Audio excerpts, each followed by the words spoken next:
Welcome to Lycomingfootball.com.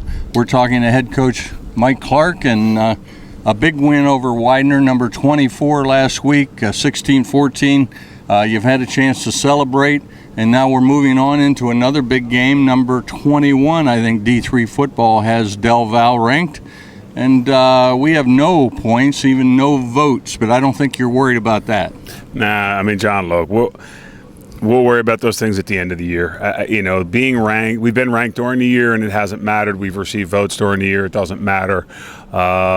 It's nice recognition, but in the end, really, it's all meaningless. It means you're having a nice year, but there are no rewards, or there's no championships for the first third of the season, or for the first half of the season, or even the first three quarters. It's all going to come down to how well we play consistently during the year, and hopefully we'll be able to get some recognition at the end of the season.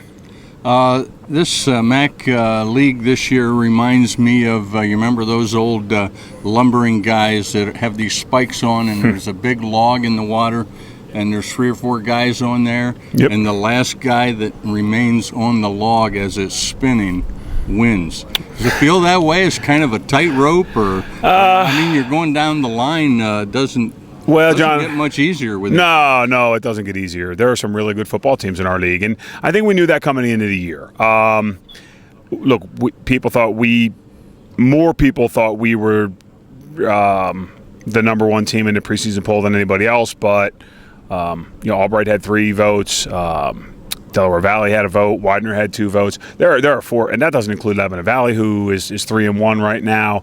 Stevenson, who's 3-1 right now. I mean, our league is really good and very deep. And for anyone to sit here and even begin to figure it out, there's a long way to go. We obviously want to win this weekend and be the last undefeated team in conference play, but that doesn't guarantee us anything. All that means is we'll probably get to play a really good Lebanon Valley team in a week and a half. So, look, we've got to focus on Delaware Valley. We've got to focus on improving and fixing some of the problem areas that we have, and hopefully those things will allow us to continue to make strides as a football team.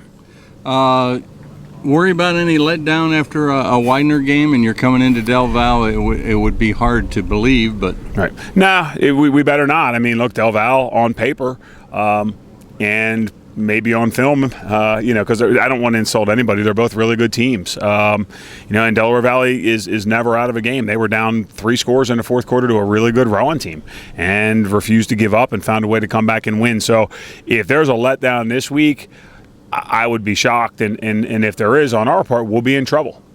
DelVal, I think, is pretty balanced with the running game and the passing attack.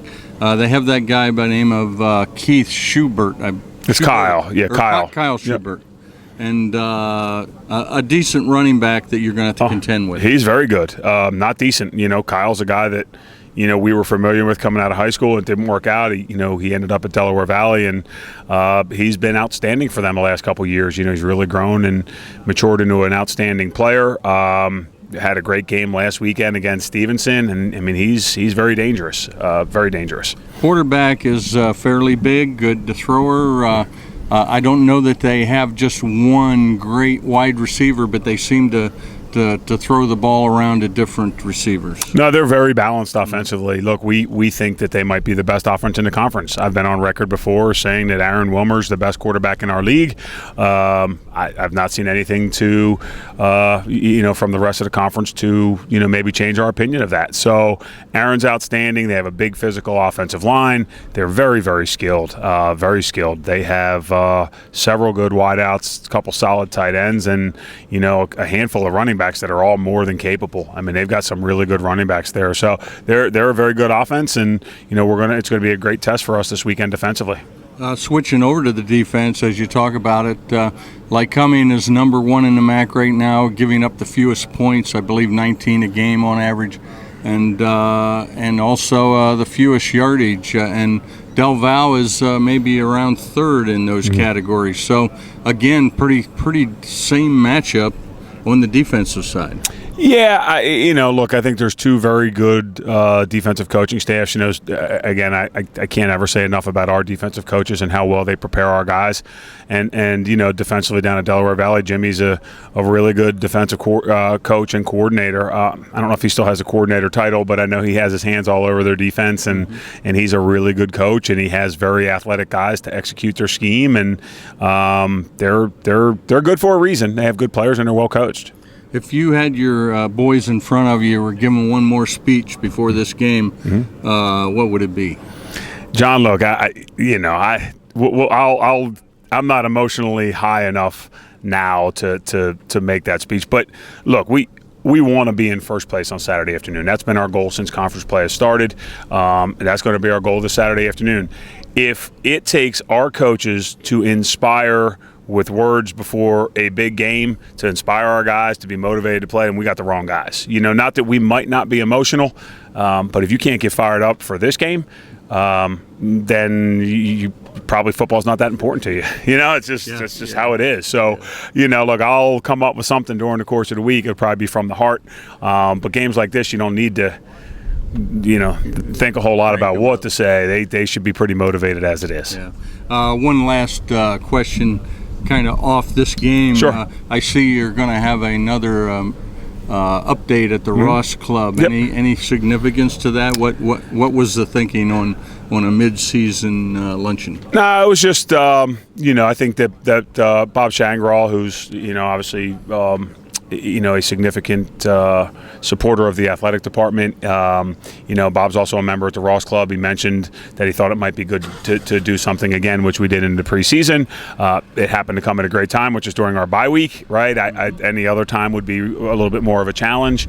But so we had a Monday where we won't be as busy as we normally are, and it's just anytime we have an opportunity to get out into the community and talk about our program and our kids to the people that have been really good to us, we're gonna do our best to make that happen. So that's all it really is. Mm-hmm.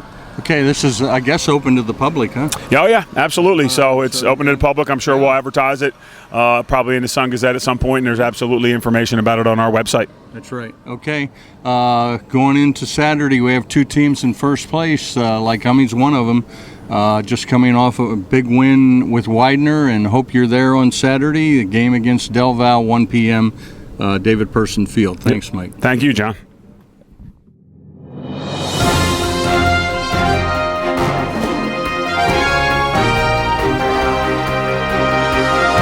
This has been a production of LycomingFootball.com.